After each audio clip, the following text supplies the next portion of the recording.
দুর্নীতি আমাদের সমাজকে আগাগোড়া একবারে ছেয়ে ফেলেছে। ওই সময় বলে যে যার দিকে তাকায় বলে যে আপনারে তো আমার ভাইয়ের মতো লাগে। এরপরে ইলেকশন যখন চলে যায় তখন ভাই তো দূরের কথা, একটু শালারও মর্যাদা দিতে রাজি হয় না। জনগণের সম্পদ তারা যুগ যুগ করে লুণ্ঠন করে নিয়ে গেছেন। আপনারা জানেন গত 15.5 বছরে কমপক্ষে 28 লক্ষ কোটি টাকা বাংলাদেশ থেকে বিদেশে পাচার হয়েছে। এই টাকাগুলা কার? 18 কোটি মানুষের। রাস্তায় যিনি ভিক্ষা করেন এই টাকাতে তার অংশ আছে, আজকের জন্ম নেওয়া শিশুর অংশ আছে। ইনশাআল্লাহ আমরা দুর্নীতিমুক্ত একটি বাংলাদেশ গড়ার অঙ্গীকার নিয়ে ময়দানে এসেছি।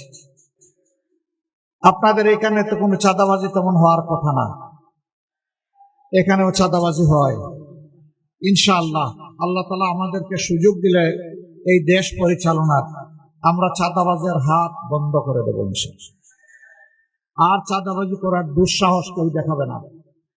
ব্যবসায়ীর রাতের ঘুম হারাম হবে না।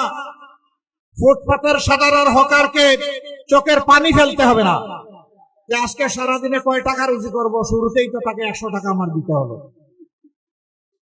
এমনকি রাজধানীর কিছু কিছু জায়গায়, আমি এখানকার কথা বলতে পারবো না, ভিক্ষুক যেখানে বসে ভিক্ষা করতে সেখানে আগে চাঁদা, আগে খাজনা আদায় করে তারপরে বসতে হবে।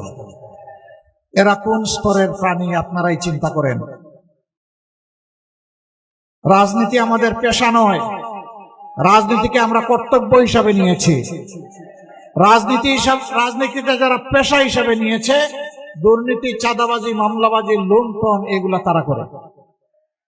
এতটুকুই শেষে না, এরা আমাদের মা বোনদের ইজ্জতটা পর্যন্ত রাখতে দেয় না। এরা কি কোনো মায়ের গর্ভ থেকে দুনিয়া আসে নাই? যদি এসে থাকে বলবো প্লিজ মার জাতিকে সম্মান করতে শিখুন। আগে আপনার আপন মাকে সম্মান করুন। যদি আপনার মাকে সম্মান করার শিক্ষা আপনি পেয়ে থাকেন, এই দেশের 9 কোটি মাকে আপনি সম্মান করতে পারবেন। আর নিজের মাকেই যদি সম্মান করার শিক্ষা না পেয়ে থাকেন, দুর্ভাগ্য আপনার। আমরা এই ভাই বন্ধুদেরকে বলবো প্লিজ এই অপকর্ম থেকে বিরত থাকুন। যদি আপনারা বিরত না থাকেন, ভয়ভীতি প্রদর্শন করেন, গায়ে হাত তোলেন, কাপড় দিয়ে টান দেন, আমরা বলে দিচ্ছি অনেক সহ্য করেছি, অনেক হয়ে গেছে,